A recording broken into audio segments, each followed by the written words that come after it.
Olá, gente amiga, gente querida, olá, povo abençoado de Deus, recebam uma gloriosa paz do Senhor. Que maravilha, mais um final de semana, mais um momento de reflexão, estamos juntos, no nome e por amor de Jesus Cristo. Muito obrigado a você que sempre esteve presente comigo aqui no momento de reflexão, você que esteve sempre interagindo, compartilhando, curtindo. Que Deus te abençoe, meu querido. Quero abraçá-lo de forma toda especial no finalzinho desta tarde. Amém, meus queridos?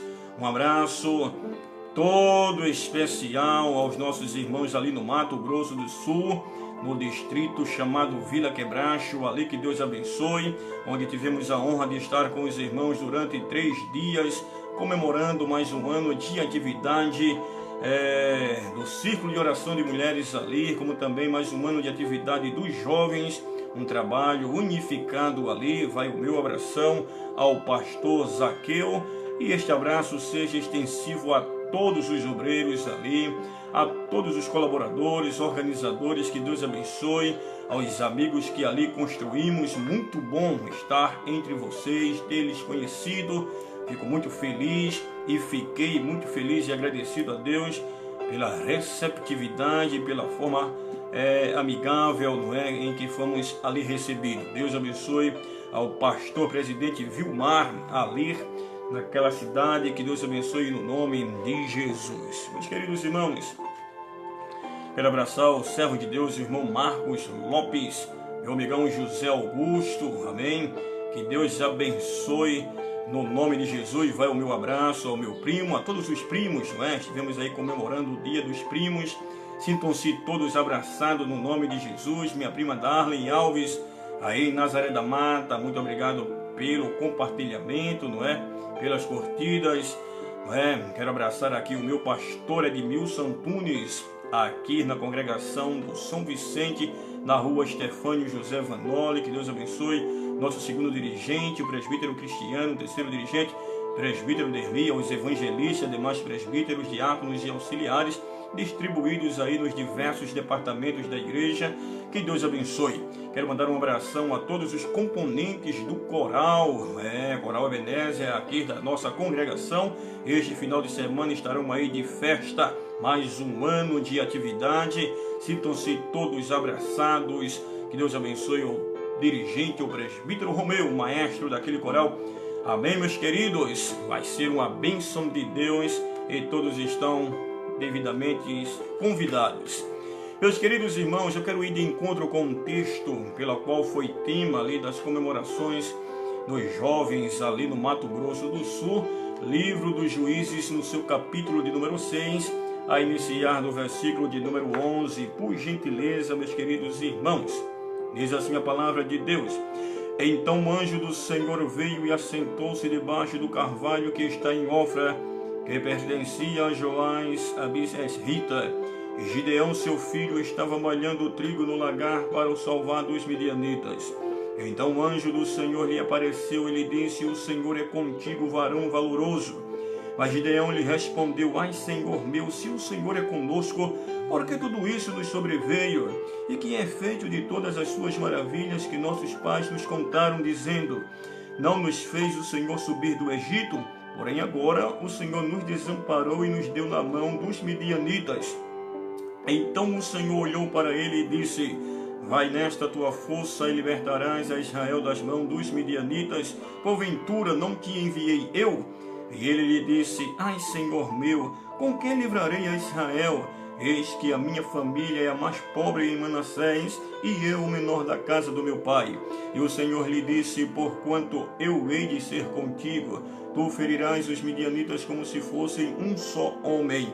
E ele lhe disse: Se agora tenho achado graça aos teus olhos, dá-me um sinal de que és o que comigo falas. Rogo-te que daqui te não apartes, até que eu venha a ti e traga o meu presente e o ponha perante ti. E disse: Eu esperarei até que voltes. Glória a Deus. Meu amigão Adilson Alves aí no Recife, Rede Brasil de Comunicação. Grande abraço ao servo de Deus. Vamos orar pelo nosso Brasil, é isso aí. Vamos orar. Arlindo, que Deus abençoe o servo de Deus aí em Nazaré da Mata.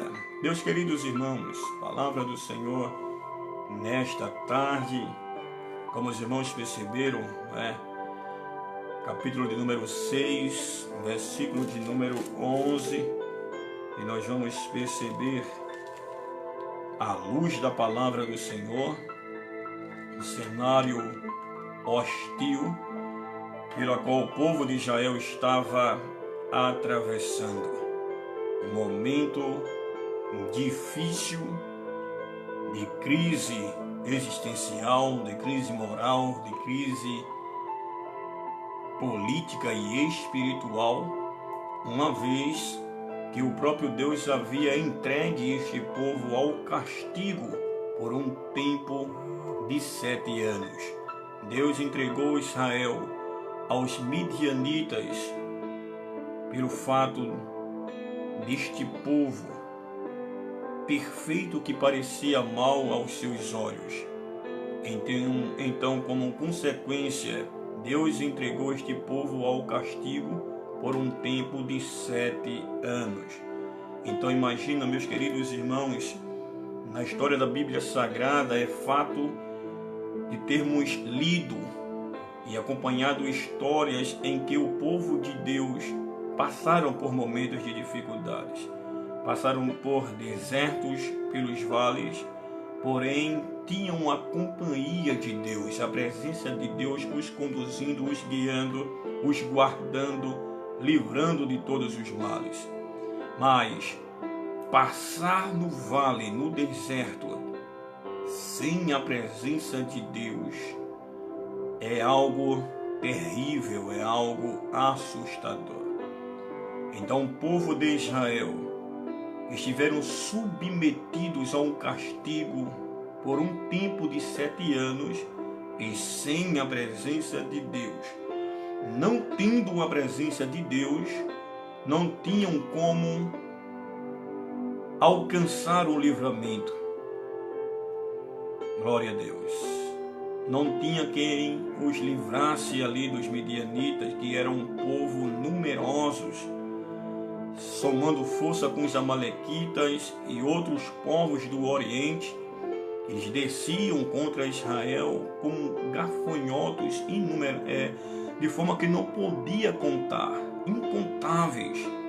E quando este povo descia sobre Israel, destruía toda a novidade do campo, e não lhe deixavam ali nem bois, nem jumentos, nem camelos, nada que pudesse servir de alimentação para o povo.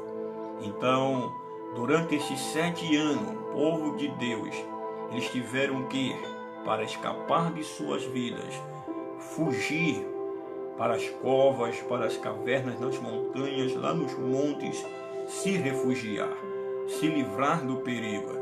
Então foram 7 anos sem a presença de Deus, algo extremamente difícil, meus queridos irmãos.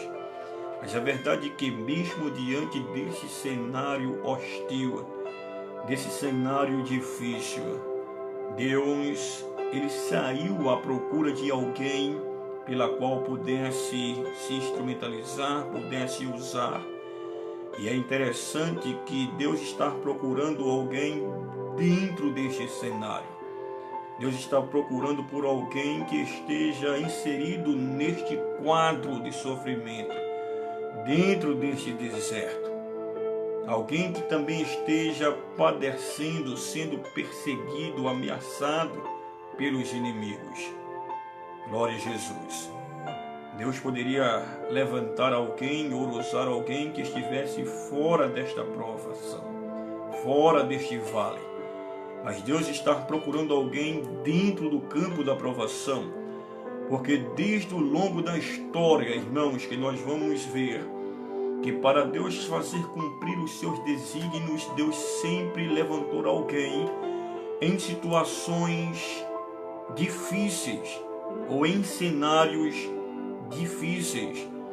Quando Adão e Eva pecou lá no jardim, influenciado pela serpente, Deus, O próprio Deus, no capítulo 3 de Gênesis e o versículo 15, Deus proferiu uma profecia, que da semente da mulher nasceria um varão, o qual o diabo feriria ao calcanhar, mas ele esmagaria a cabeça da serpente. Então Deus inicia seu plano levantando alguém, e este alguém foi Abrão, e Deus levantou Abrão lá de Ur dos Caldeus, da cidade da idolatria, um lugar obscuro em relação à adoração ao verdadeiro Deus. E dentro daquele cenário de idolatria, foi de lá que Deus levantou Abrão, e isto se deu ao longo da história. Quando o povo de Deus estava escravizado no Egito, sobre a autoridade dos faraós, estavam escravizados, Deus ouviu o clamor daquele povo, e Deus saiu à procura de alguém, e este alguém era Moisés. E onde estava Moisés? Por trás do deserto. Então Deus sempre levantou alguém de lugares difíceis, cuja realidade parecia contrária ao cumprimento da vontade de Deus. E Deus levantou Moisés lá do deserto para um grande projeto. E, meus queridos irmãos, assim foi na história da Bíblia Sagrada. E aqui nós estamos encontrando mais uma vez Deus se erguendo e se dirigindo a alguém dentro do deserto que pudesse por ele ser utilizado, que pudesse ser usado, que pudesse contar com os seus projetos. E dentro daquele cenário onde Israel estava fugitivo, estavam nas cavernas, fugindo da perseguição dos midianitas, Deus viu entre todos ali um homem que estava resistindo firme nas suas convicções, não se dando por vencido ante as ameaças, dos midianitas, que não se entregou, irmãos, que não se deu por vencido, um homem que estava buscando estratégias para sobreviver àquela batalha.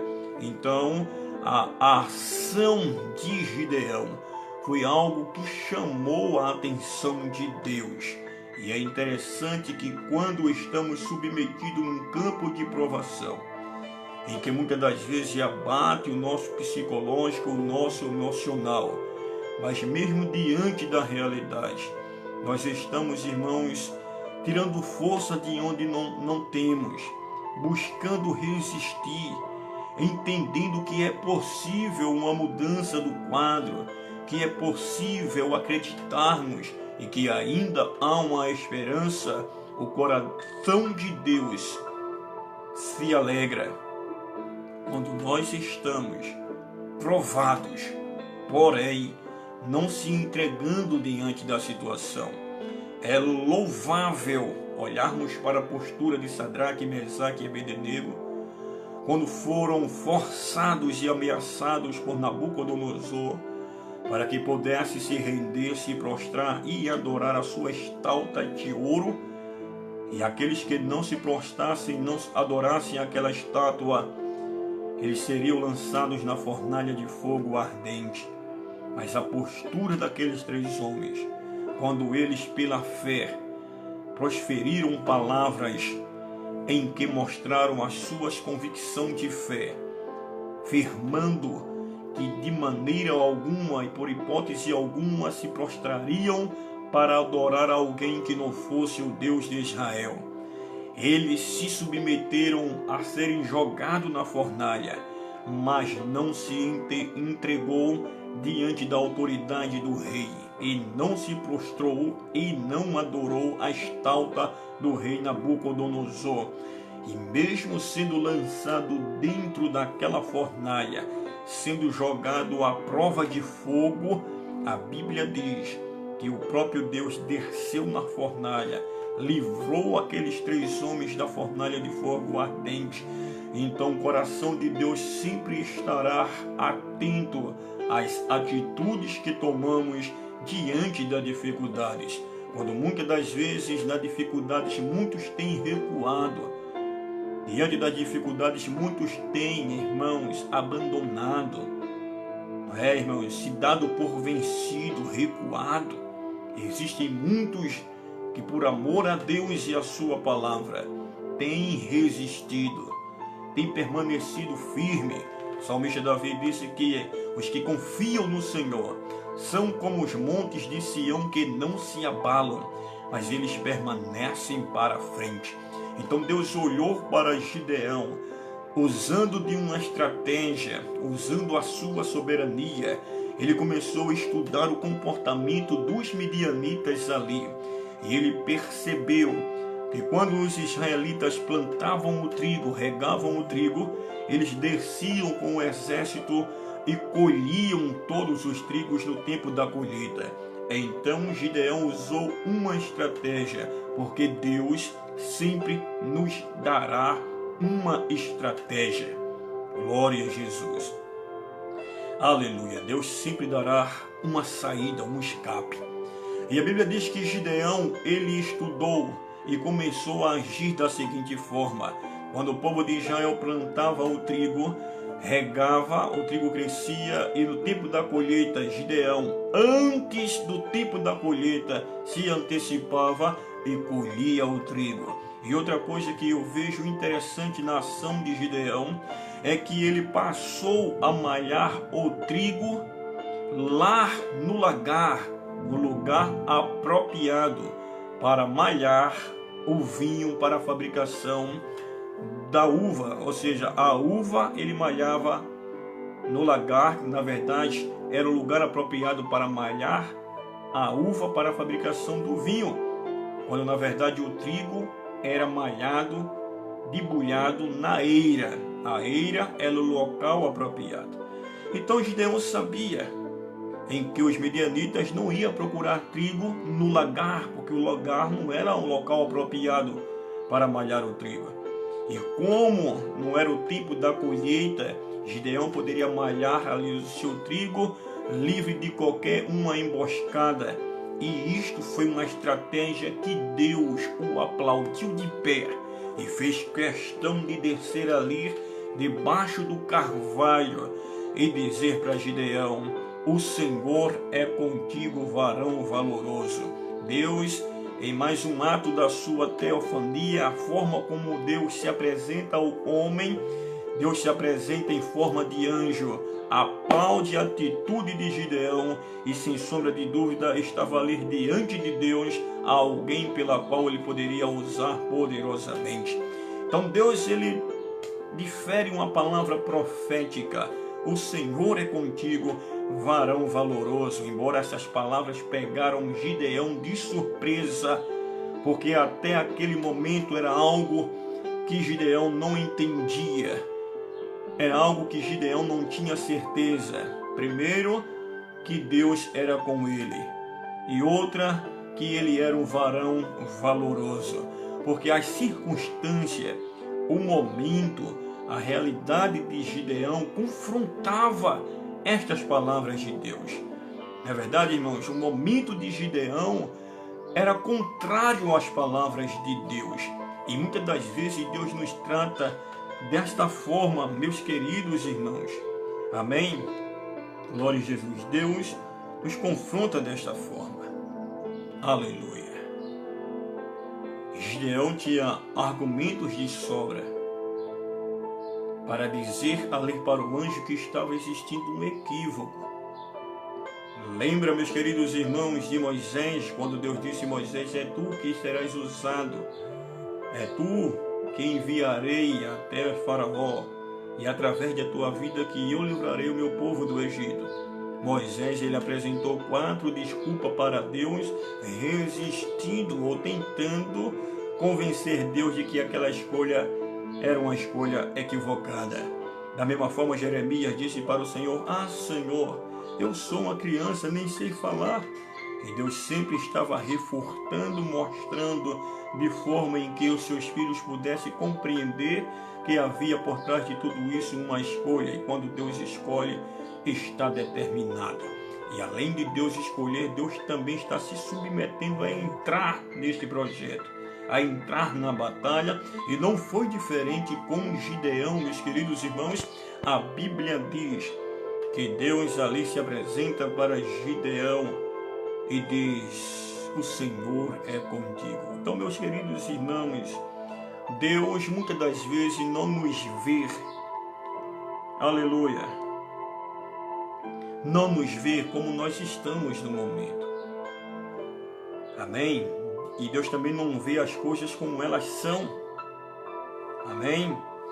Ele vê as coisas, ele vê o homem, ele vê a mim, ele vê a você, aleluia, como seremos restaurados, fortificados, vencedores.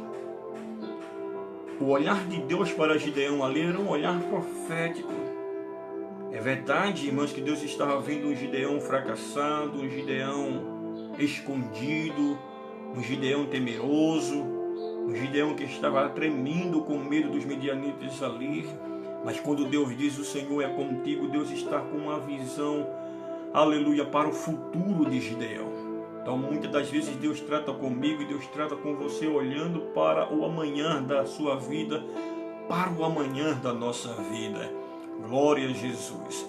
A Bíblia diz que Gideão tentou dizer para Deus: Senhor, se o Senhor, Ele é na minha vida, então por que todas estas coisas me sobreveio? Porque os nossos pais sempre nos contavam de que o Senhor, como um forte, livrou o povo do Egito, mas agora está bem patente, todo mundo viram isto, Senhor, que o Senhor nos entregou na mão dos midianitas.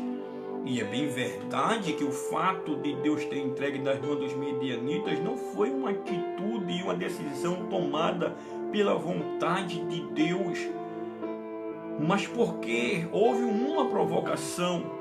E Deus já havia enviado um profeta, e Deus já havia feito o povo refletir, levando o povo a uma retrospectiva para que vissem que lá atrás Deus já havia orientado o povo.